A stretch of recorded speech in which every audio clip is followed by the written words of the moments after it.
which is the size of Connecticut. It's bigger than Connecticut and has 8,000 people in it. So there's a great deal of diversity there. And as it pertains to this discussion, guardianships are handled mostly in rural counties by what we call the county judge, who is really the mayor of the counties, the chief executive officer of the county. Many times, probably I'm estimating here, some 200 of the 254 county judges do not have law backgrounds.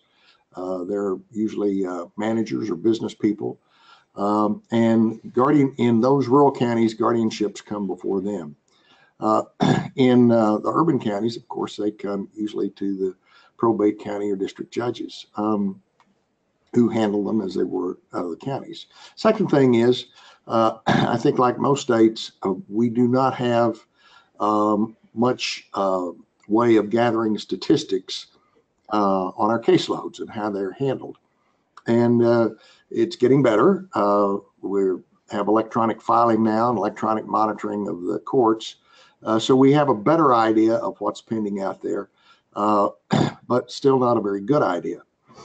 From time to time, there'll be an article in the Houston Chronicle or the Dallas Morning News about a guardianship gone awry. And it's the kind of story readers like, about family intrigue and who's taking care of whom and who's stealing from whom, and whether the judge was on top of it or not, and all of these elements that make a good story but do not reflect very well on the handling of those cases. In Texas, the policy-making group for the third branch, we call the Judicial Council. And it's a group of judges and legislators and lawyers and others, public members, who survey the entire operation of the third branch and try to make recommendations for how we should go forward. Some years ago, one of the members, who was Judge Polly Spencer of San Antonio, was a probate judge in San Antonio for a long time, and she brought to the attention of the council that there were real problems in the way Texas courts handle guardianships. And so we formed a committee with her at the head, and they investigated for about a year and presented fairly convincing evidence that this was true. So we went to the legislature several years ago, and our court management group, which we call the Office of Court Administration, asked for money to monitor guardianship proceedings in select counties in Texas. And the legislature was convinced it was a good idea. So we went out and began to analyze docket by docket throughout the state. We didn't have enough money to do the whole state, but we picked counties that we thought were representative around the state. Some big, some little, some populated, some not, some in different parts of the state. And this is what we learned: that we have about 50,000 guardianship cases pending in Texas. That the judges, by and large, do not have the resources to do the statutorily required monitoring of the status of those cases. In other words, when an inventory is required, when a periodic report should be made, the judge does not have the resources to go back through his docket and say, how many cases have we got? How many reports have been filed? Instead, the judge relies more reactively on people coming in and saying, well, this is a problem or that's a problem, and please have a hearing. So that's a lot of cases. In large numbers of those cases, the proceedings that are required to protect the ward and to administer the guardianship were not being followed. Many instances, that was because everything was fine. And the people involved thought, if it's running, why should we spend a bunch of money to get a lawyer to go down and file another report? But in many instances, there were concerns that there should be greater supervision of these cases in some way to do it.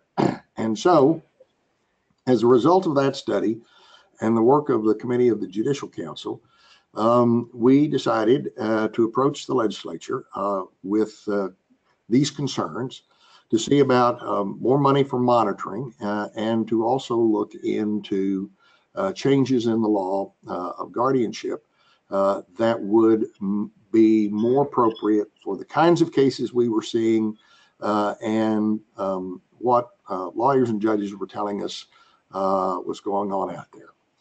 Most of this, almost all of it, in fact, I think all of it really, was a concern about the elderly.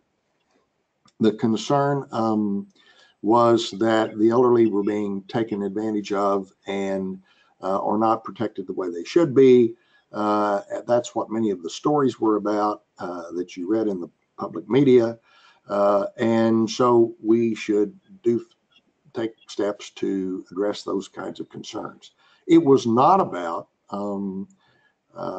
children or youth or with disabilities. We knew that was there, and we were being told it was there, but that had not begun. That was not our focus as we started out.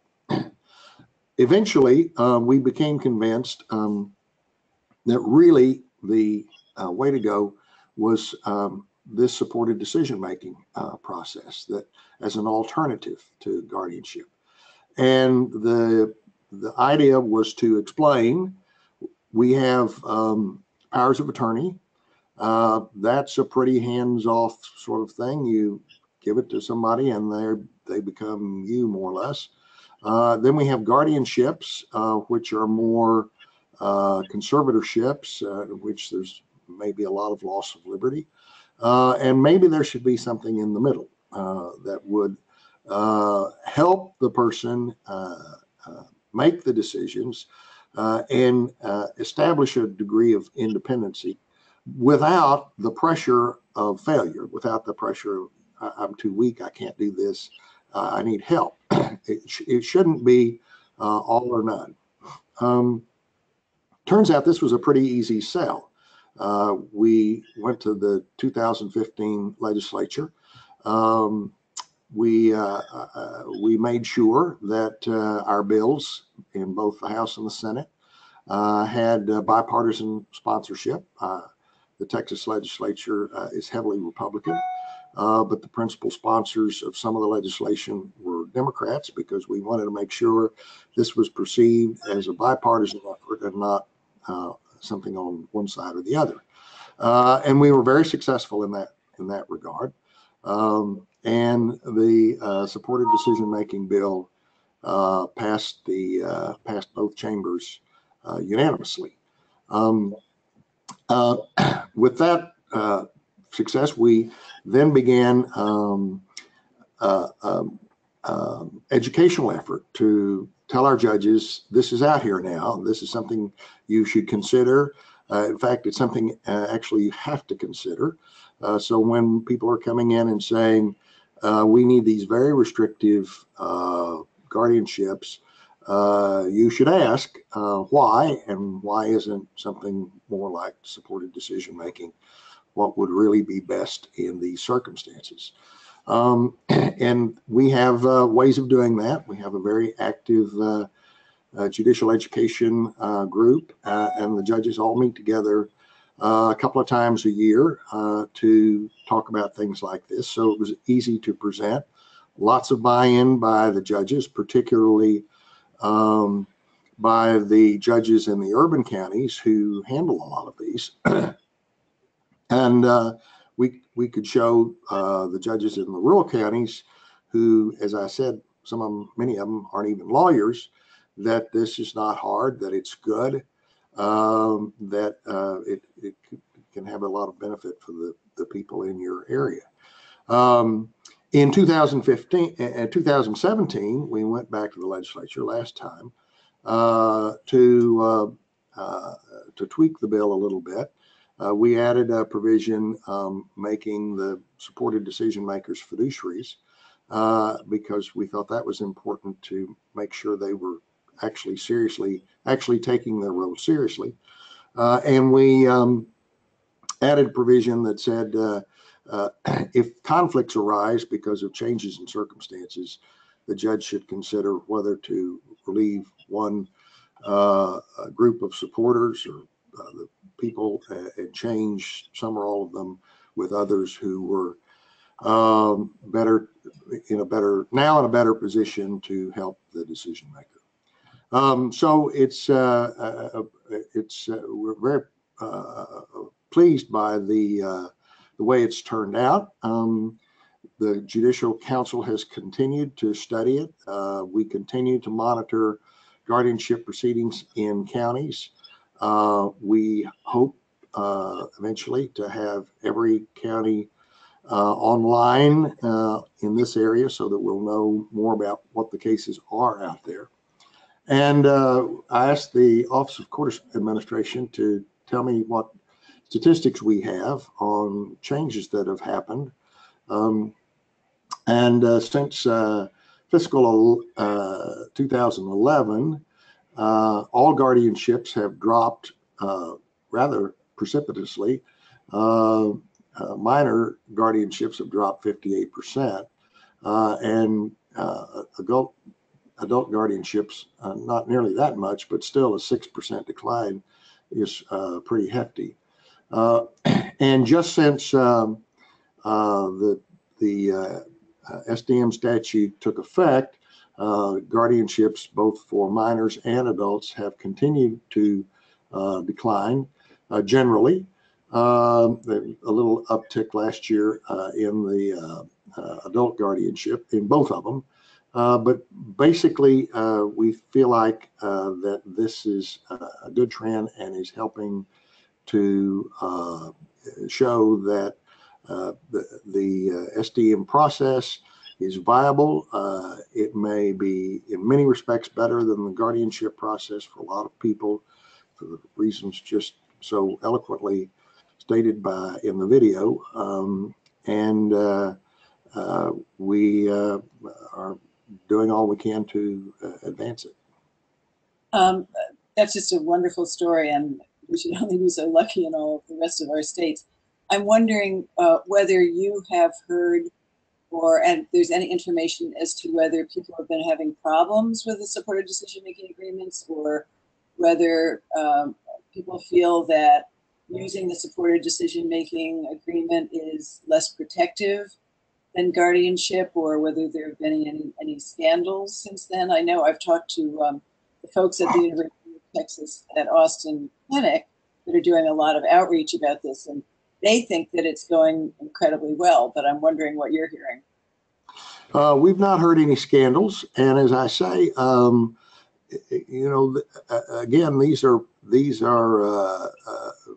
stories of reader interest. So when the media picks up on one, they're pretty anxious to tell it. In the middle of the legislation, we couldn't have planned it any better, but we had a story hit the Dallas Morning News about an elderly lady who had been taken from Dallas, where home was, to another county, and been placed in a guardianship, and the guardian had confined her, had her confined in a health facility. She complained and even went to the point of writing the judge, saying, "Why is this happening to me? Why won't anybody listen?" The judges here know well, you get those letters all the time, and you expect, you hope that something will be done. But we've not had anything like that. No idea that we've done the wrong thing or that we've left people too much on their own. None of that. And one other aspect of the first changes in the guardianship process was the requirement that lawyers who are going to handle these cases have some CLE to show that they know what the law is in this particular area, because people can appreciate it's, it has its own set of procedures and rules. So we now have a group of more educated lawyers who are handling these issues, and the report back from them is that this is excellent, that's no problems with it. So far, it's been a success. Well, thank you so much. And your success obviously is very inspiring to the rest of us. And it's also very reassuring to the people that we talk to in our legislatures and elsewhere.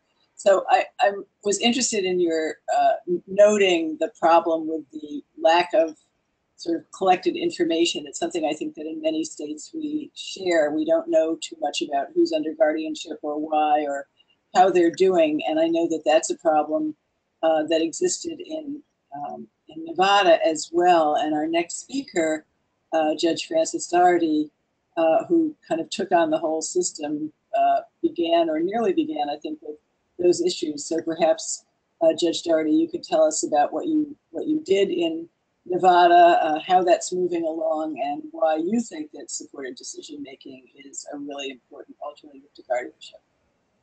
So thank you very much, Judge Glenn. I would like to just say that Judge Hecht really is a hero to many of the judges who are looking to kind of address the paradigms of improvement in these and other areas. Usually my presentation includes a Lyle Lovett song called "That's Right, We're Not from Texas," because while Nevada is not Texas, we are very much interested in emulating Texas. And so we're glad Texas wants us anyway. So, Judge, thank you very much for your work and your leadership. Thank you, Judge.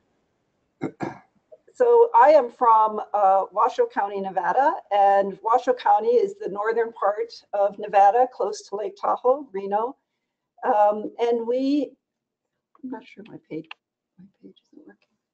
And we have a population of around 254,000 residents. I am the guardianship judge for the adult cases. And oh, thank you.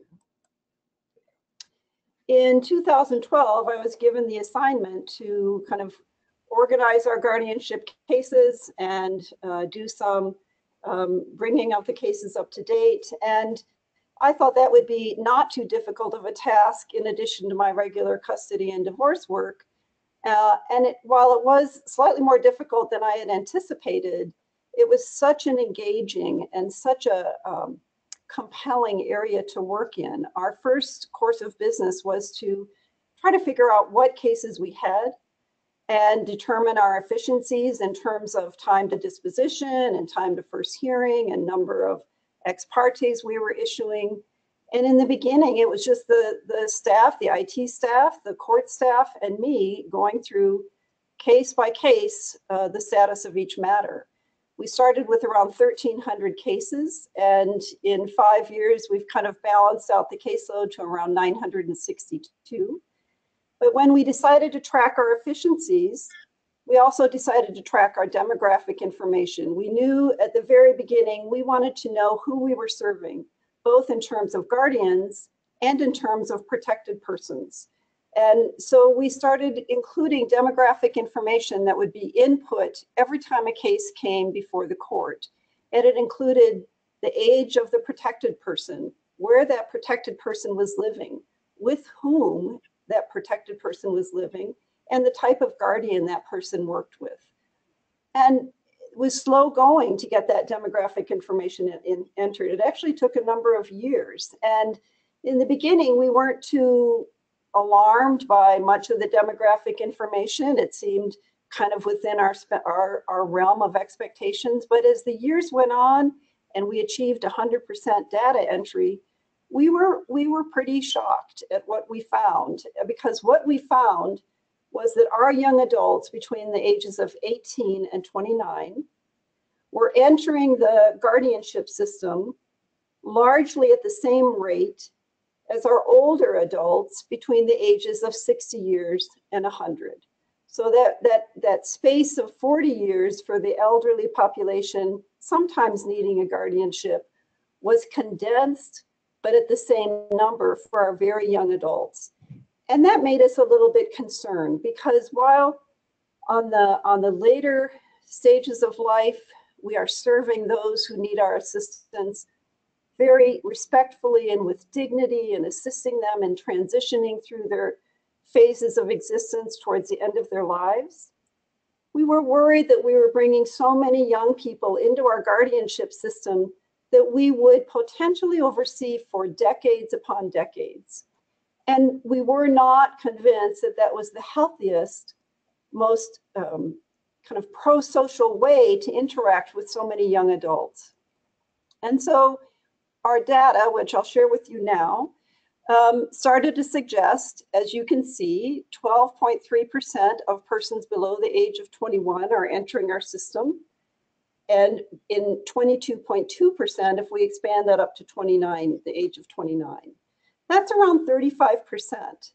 And when you look at our older numbers, they're around 37%. And so we kind of knew there was something wrong, and we started asking questions of the persons who were petitioning for those young adults. Why are you here? And more often than not, we were given one singular answer, actually two. The first one was, I don't know. I was told I needed this to continue to help my child or my young adult, or the school district sent me. And we weren't quite sure that the guardianship at this phase in their young family member's life was necessarily the best thing to resolve the challenges with working out an IEP with the school district, or perhaps interacting with a medical provider. We also noticed in our data that we had a very high percentage of individuals living with their relatives. In fact, almost 40% between this data and some information I'll show you later, of young adults were living with their parents. And so we started targeting who we were serving. We realized we were serving many more young adults than we expected. We realized we were serving families at a higher rate of placement than institutional care group homes. And the final point of kind of clarification for us as to who we were serving was identifying who these guardians were that were assisting our protected persons. And it turns out that, I'm sorry, this is the placement. It turns out that 70% of our guardians, 35.6% are parents, 34% are other relatives. So our guardians are really relatives, and they're trying to do the right thing by virtue of their young adult family members, or perhaps their aging adults. And we wanted to make sure we were getting all the information and all the assistance and all the support for alternatives, in addition to what we can do in guardianship court if that's the ultimate appropriate remedy to those families. Here's a slide on how many children live with their parents. And we started to realize that our protected persons were living with their guardians, largely their parents, at a rate of 30%, living with other family members at another 3%.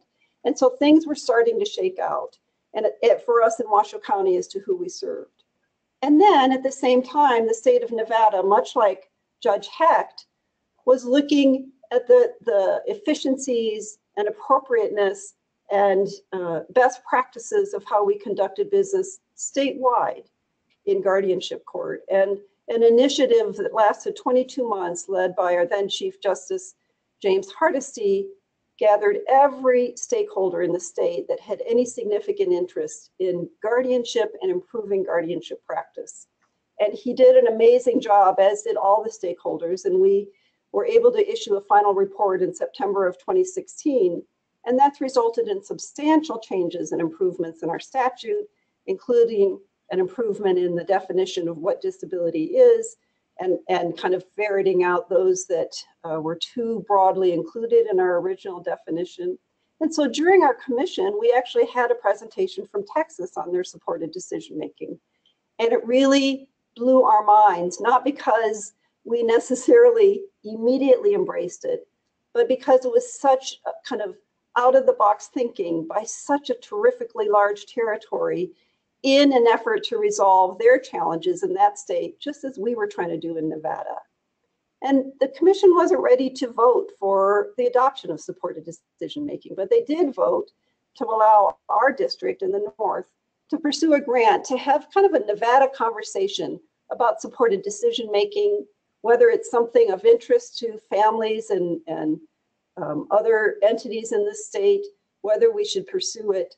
And so we took this little tiny $4,000 grant from the National Supported Decision-Making Center in Washington, and we literally spread it across the state. We got in our car, we drove and flew over 2,000 miles. We went to every significant community in the state of Nevada, and we just held kind of speaking information meetings about the concepts of supported decision-making, what it may or may not look like in Nevada, and whether there was an interest. And we may have had one person or 100 persons, but the overwhelming response was that families and protected persons or potentially protected persons want an alternative to guardianship. They want to keep helping their family member in as private but appropriate and effective way as they can. When I was in one of our rural communities, you know, Nevada is over 85% federal land. So when we drive to a community, we drive quite a way. And we gave a presentation during the lunch hour, and this police officer met his wife, who was in the medical profession, and they were so earnestly interested in alternative to guardianship for their 16-year-old son who had intellectual challenges, but they, through their eyes, knew that he had the ability to exercise choices once they explained things to him and allowed him to kind of digest the information. That little family unit and the substantive desire of that family to come up with something more dignified, less intrusive, and more family oriented for their son was so compelling, and it was repeated over and over and over again throughout the state. And that really made a difference for us. We worked with that grant with 40 stakeholders. They were lawyers, they were advocates, they were community members who really were interested in serving their family members or clients in a better way. We had 29 meetings all through the state. We had one meeting as our last kind of big hurrah, in which we had a cooperative extension broadcast throughout the state, and lawyers and judges and family members from all over came to listen and learn about supported decision-making. And then we conducted a survey. It's not a scientific survey by any means, but it was an interesting survey because what we found was that 17% of those surveys were persons who may have needed a guardianship or desired as an alternative the supported decision-making. 83% were family members interested in helping another family member. Half of the persons who attended already had some idea of what supported decision-making was about, and they wanted more information. So we kind of took this data and we started trying to redirect our energy and services. In the last question of our survey, we asked them, would you like to see supported decision-making expanded in Nevada? And all but 2 out of 98 said absolutely yes. And so we looked at that kind of as marching orders. So what we've done in Washoe County and what we hope to see done statewide is look at supported decision-making as an alternative to guardianship. Our lawyers reference supported decision-making during our court hearings. They are prepared for the question of what alternatives they've considered before they filed the petition. In every case that involves an individual who receives the services of a regional center, the team that supports that person comes to court, and they stand up and explain to the court whether or not their case management plan and the family members for that person really can provide a wraparound network that may obviate the need for support for guardianship. And we've had those same representatives coming in also from the mental health services and social work communities come to court and say, here's the network we've put together. Here's the reason why we can support this person effectively. And we've been restoring rights for the last 9 months based on those conversations. But they're no longer conversations from the court. They're now coming from the outside community. One of our most significant accomplishments or steps towards independence for our citizens is that the Washoe County School District, with 63,000 students, has agreed to start using a supported decision-making document between the parents, the school district, and the protected person, rather than have an expectation on either the parents or the school district side that the guardianship is what needs to be obtained once their protected person turns 18. We consider that a huge achievement, and the school district is over the moon, excited to expand their responsibility to ensure that when adults leave the high school system, young adults, they have more skill development in decision making. And they have committed to change their IEPs all the way to the first grade to ensure that options and decision making are a part of the work that they do with their children who have special needs services. We have a local trust company who has engaged in our conversations and have acknowledged changing the way they practice interacting with families and persons who may need trust to ensure that they reach out to social workers rather than immediately reaching out to the guardianship court. So Judge Glenn has mentioned the various associations that support supported decision-making. The final thing I'll end with is our stakeholder group recommended 3 things. They recommended that supported decision-making be included in guardianship cases as either a full replacement or a partial replacement for guardianships. They recommended that we incorporate the priorities of these various national agencies that look at supported decision-making as an appropriate alternative. And that we significantly, the 3rd recommendation is operationalize supported decision-making, not with a single form statewide, but with a recognition that supported decision-making can come in a lot of different words and ways of effectuation, and that state law be implemented to recognize that practice. So that's what we've done in Northern Nevada. It's been a fabulous experience, and I'm honored to sit with my colleagues here today to discuss the initiative. Thank you so much, Judge Doherty. I think it's clear to everybody that there are judicial heroes and that Justice Hecht and Judge Doherty are certainly 2 of them. And then there's some non-judicial heroes too. And our final speaker, Bob Fleischner, is one of them. He's been an outstanding lawyer for disability rights for many years, representation. But he also took on the challenge of helping to create the very first pilot project on supported decision-making that could show how it actually works. And his work has been enormously important.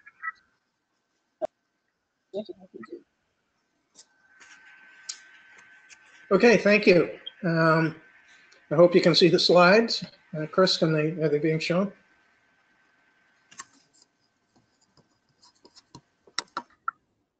Okay, I hope the slides are up for everyone. I'm Bob Fleischner, and my topic is how supported decision-making works. And I'll try to address 3 things, telling you, first of all, briefly about our pilot project in Western Massachusetts. Then tell you some of the stories about some of the people who've been affiliated with our program, and then tell you some of the impact that the program has had on them. Here are some of our participants and our website. I've been doing guardianship work for about 4 decades, mostly in guardianship defense. And a lot of that work has been attempts to bring reform to the guardianship system in Massachusetts and elsewhere. And over time, I came to firmly believe that reform was not enough, but that we really needed to find workable, meaningful, inventive ways to find alternatives to guardianship and to get people out from underneath needless guardianships. So I had learned some, and we had learned some about supported decision-making. And about 3 years ago, we decided to try to structure a project around supported decision-making in the western part of Massachusetts. We partnered in doing this with an organization called Nonotuck Resource Associates, which is, Nonotuck is a shared living provider. So they provide services mostly to people with intellectual and developmental disabilities by placing them in other people's homes. And they live and oftentimes develop long-term, decades-long relationships with those folks and with those families. One of the first things we did was to create an advisory council to try to help us figure out what we were doing. We hired independent evaluators from Human Services Research Institute in Cambridge, Mass, to evaluate what we were doing. And the process that we developed was that we identified, after a long process, a number of potential participants, what Chris in New York would call potential decision makers.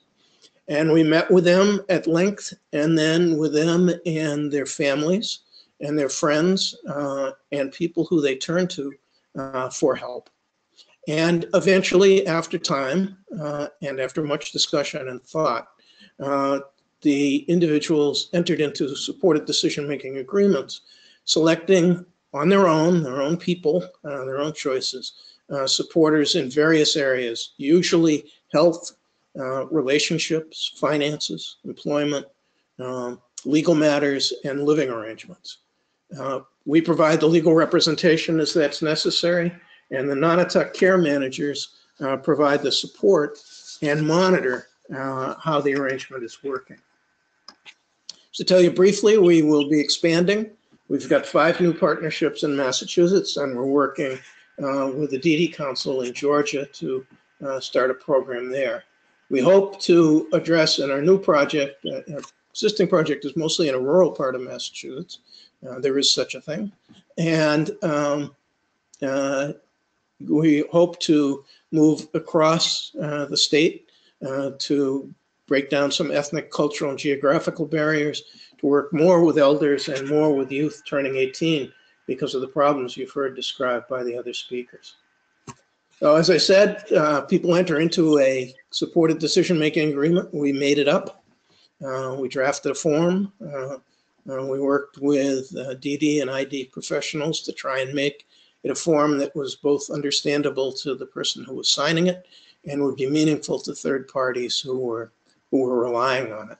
And as I said, these are the areas that most people choose supporters in. We had 11 adults in the first phase of the project. All of them had intellectual or developmental disabilities. They chose anywhere from 2 to 10 people as part of their decision-making support network. Typically, the people that they chose were parents, siblings, grandparents, aunts, sometimes past and current providers. Individuals chose different people for different decision-making in many cases. So someone who might be comfortable talking to their mother about their relationships might be less comfortable talking to her about some other issues, like where they were going to live or something like that. We notarized the agreements because unlike Texas and Delaware, we don't have any statutory basis for doing this other than the least restrictive alternative requirements in the state statute. And the notarization gives an official imprimatur of sorts to it. And we found that, as you'll see in a minute, we found that the decision makers found the formalizing of the process and the swearing in and saying that they understood what they were saying to be really an important piece of it. Some of our participants also executed healthcare advance directives and durable powers of attorney. This is a breakdown of our first nearly dozen participants. We had a wide range. Ages range from 23 to 78 years old, and the individuals signed it. 2/3 of the people were women. All of the people we worked with could speak, but the degree of their ability to be verbal varied a lot.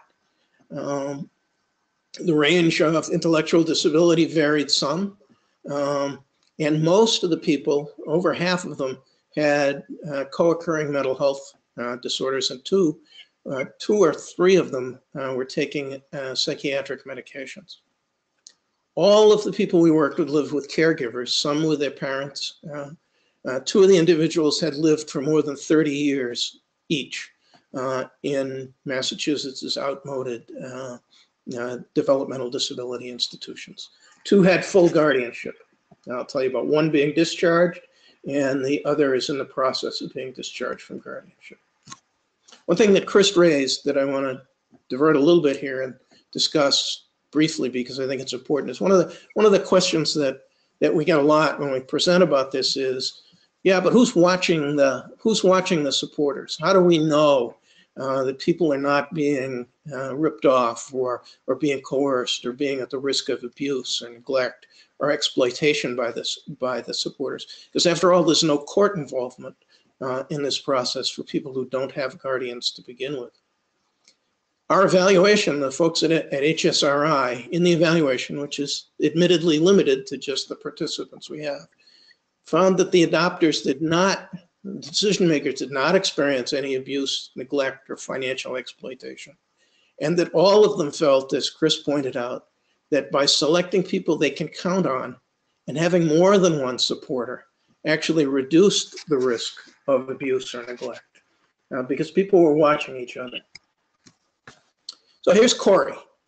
Corey's one of our participants, and I want to tell you his story. Corey's autistic, and he has a mental health diagnosis.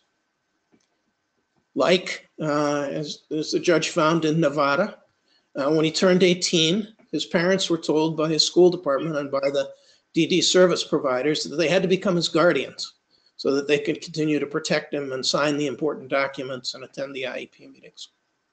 They didn't want to do it, but they didn't know of any other alternatives, so they did. In Massachusetts, a guardian cannot consent to antipsychotic medication. That takes a separate court order. And because Corey was taking antipsychotics, it was also what's called here a Rogers order, a court order that he take certain psychiatric medications. Corey was served by Nonotuck. He lived with his parents in an adult family care arrangement.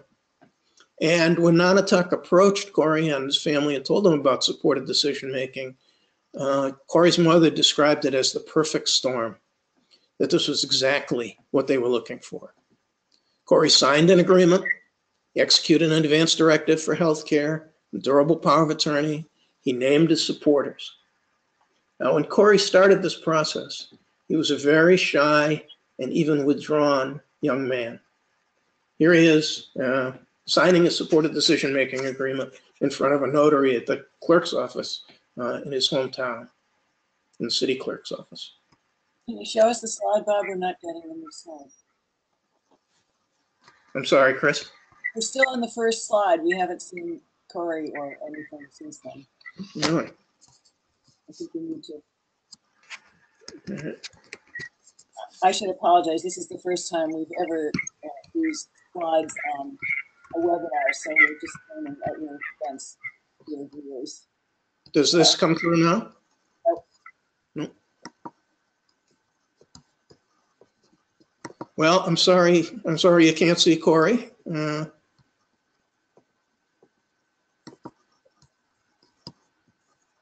going to try something. How about now? Yes. All right. So there's Corey. Signing his supported decision-making agreement, swearing it in front of a notary. We petitioned a probate court to discharge the guardianship. His parents assented. Massachusetts requires an elaborate process to get out of guardianship, just as it does to get into it. So we had reports from a social worker, a doctor, a psychologist, and because he was on psychiatric medication, a psychiatrist. Each attesting that with support, Corey could make his own decisions. Probate court judge discharged the guardianship, and we believe that Corey is the first person in Massachusetts to have a guardianship discharged in favor of supported decision-making. Here's what Corey's mother had to say about what supported decision-making has meant.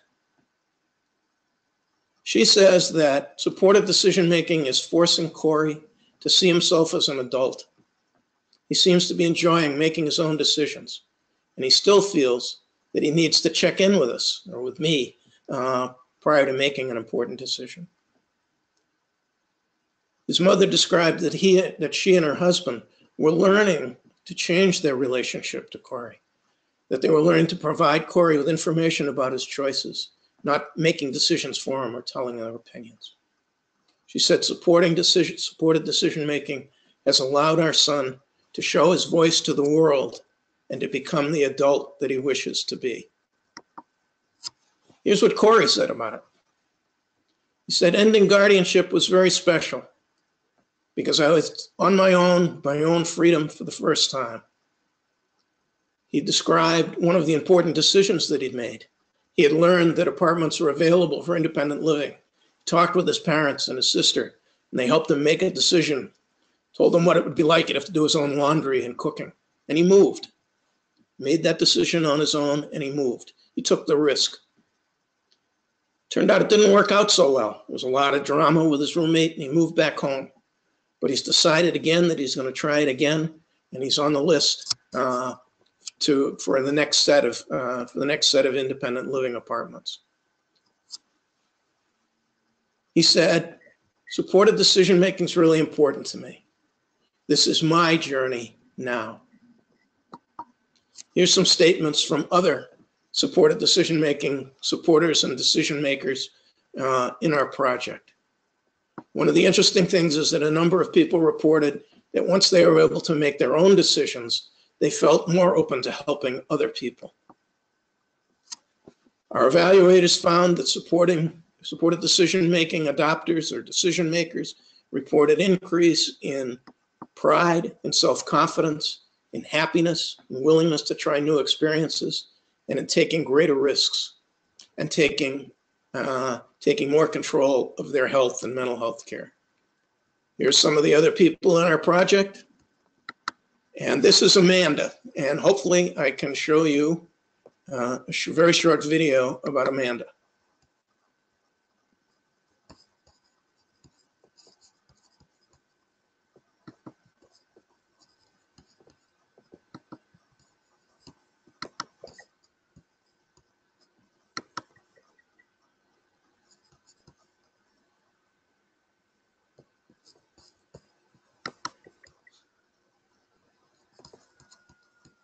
Well, maybe since the time's running short, it'd be better, while I try to find it, maybe we can go on to the questions and to your wrap up, Chris. Well, great. So Shira is, I think, in charge of questions. And when if you get this video on, Amanda's on, we'll see that it's on and we'll stop talking about questions and watch it because it's very moving. She's just a wonderful young woman. Shira? Yes. Let me also put it up. Let me see.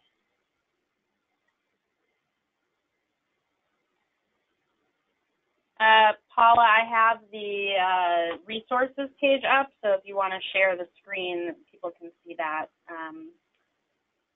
So thank you, everyone. And so first of all, also just a note to the presenters to please enter any questions. I see we had a couple questions come through the webinar chat, the webinar question section, but please continue to send those during the Q&A, and we will try to get those to the panelists. So one or a couple kind of similar questions have to do with what do we do if we're in states other than places like Texas and Delaware that have these statutes? And Bob kind of touched on this already, but I think it'd be good to kind of address this question directly.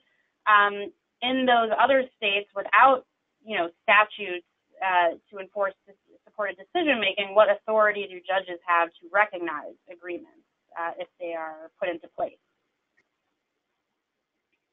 Well, I can say that obviously supported decision-making agreements can be used in the initial proceedings for guardianship, and they can say, yes, this is a great thing. We think this is a great alternative and a less restrictive alternative to guardianship, and we endorse the use of this supported decision-making agreement, and we are not going to use guardianship based on its existence.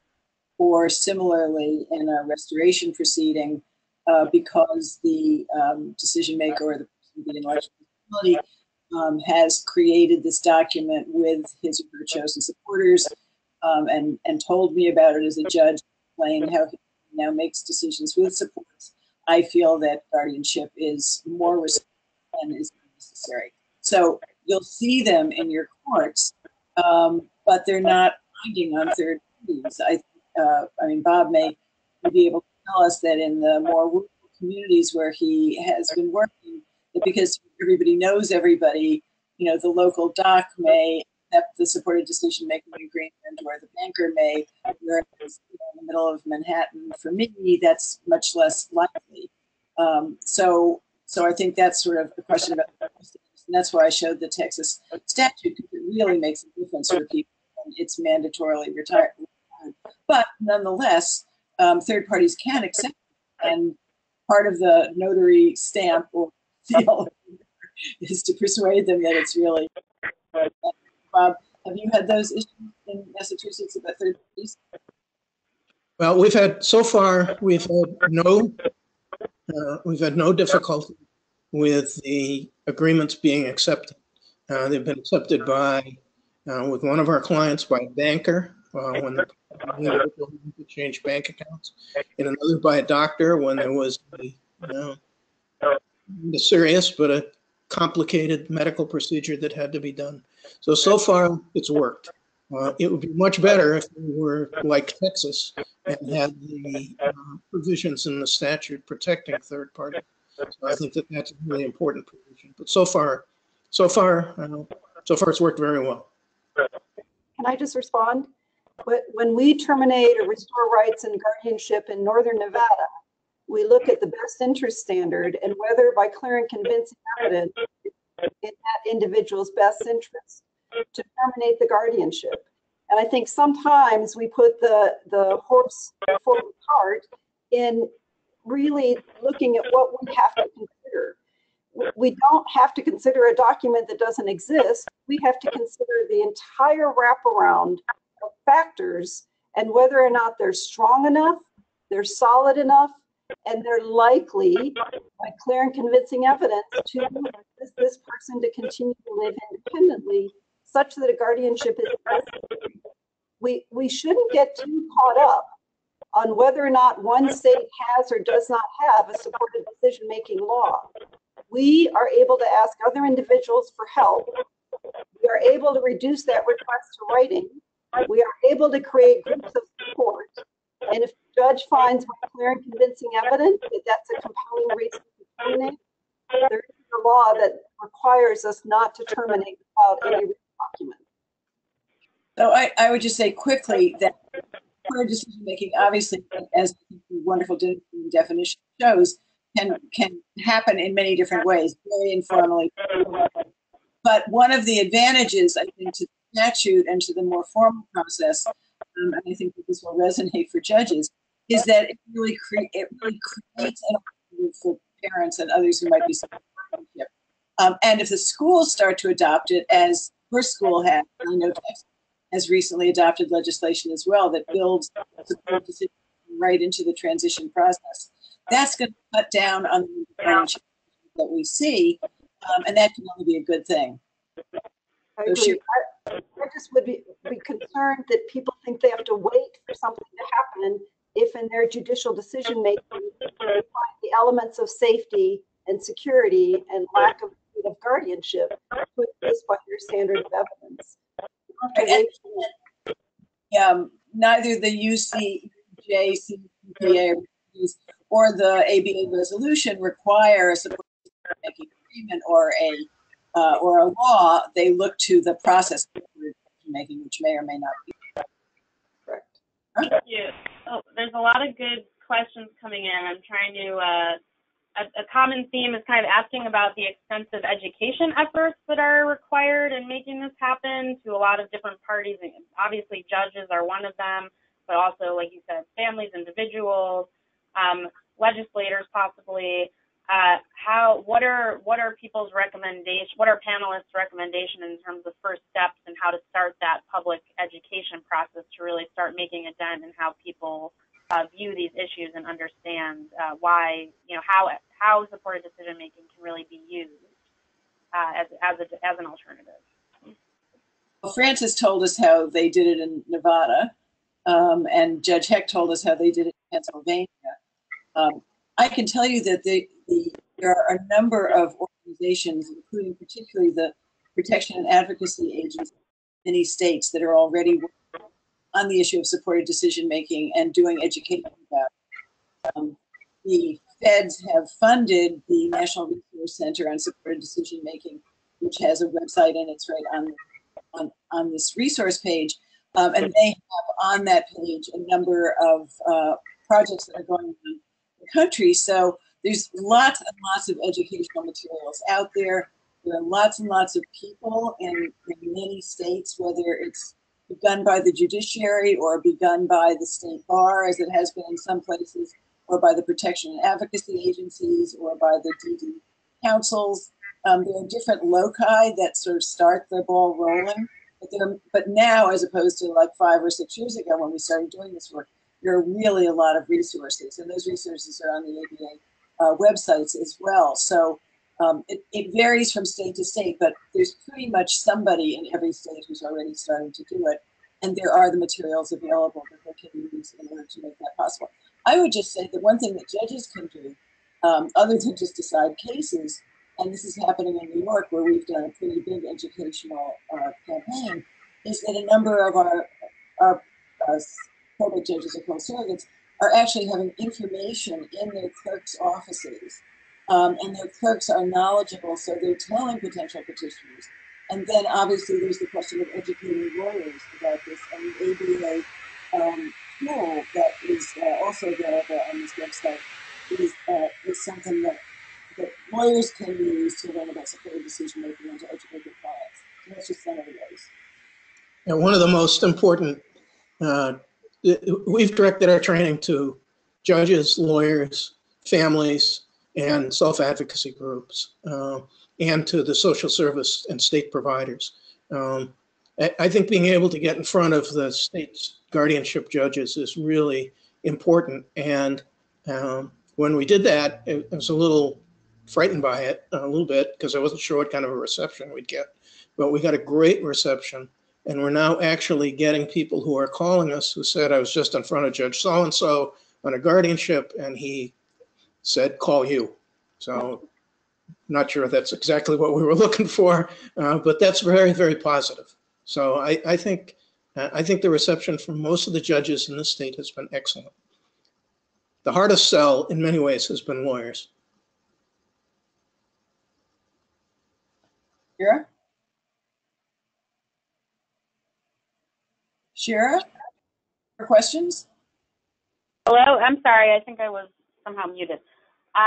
Another question that's been coming up has to do with, okay, so these agreements are put into place. What if systems and other parties are not recognizing them? So they're saying this is not a legal document. They're saying you need a guardian. How should that be dealt with? That's why you need legislation. That's the problem. You need legislation. There's no way to compel a third party. Yeah, I think Chris is right on that. The other thing that we have done is that with many of our participants, we've had them also sign healthcare advance directives and durable powers.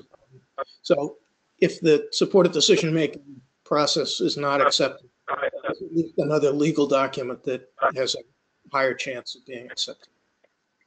Right, and we include the HIPAA release in any type of document that may be contemplated. The IEP federal law requires that the school district recognize advocates and family members if students request that they be their assistants. There's a lot that exists. Certainly the best outcome is incorporation into state law, but there's so much now that people and judges and lawyers can and are starting to do. And as we continue to talk and share, then our communities become more interested and have a higher level of expectation to have the alternative exist. So we've had great success in having documents recognized within the confines of existing law.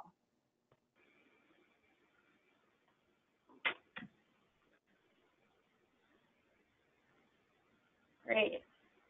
Bob, did you want to play the video to wrap up, or I don't know if that's available? I can't get it up. Sorry. Okay. Okay, well, let me look. There's a bunch of questions coming through. We only have about a minute left.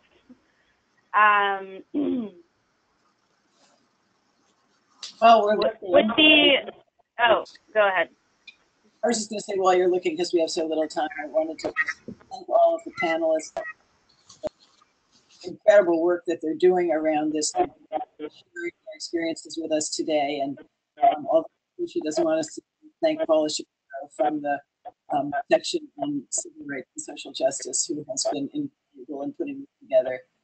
And to say that we hope that for your interest for decision making, that you will that we've put up for you, that in will read you lots more resources, and that if you are judging diversity parts, that you seriously consider that allowing people, friends, relatives, to assist them in making their own decisions to guardianship. Any other last words or questions? And thank you so much to everyone. Thank you so much. We really appreciate it. Thank you so much to everyone for participating. You will get, if you haven't already, you will get all of these resources that we're talking about, and also all the PowerPoints electronically, so you will be able to access those. I know some folks had some technical difficulties accessing some of the materials. Those will be made available to you, as will a recording of the webinar after the fact, and we hope this was a good learning opportunity for everyone. And thank you so much to our panelists and the Section for Civil Rights and Social Justice and our co-sponsors for putting on this webinar. Thank you so much. You all have a good afternoon.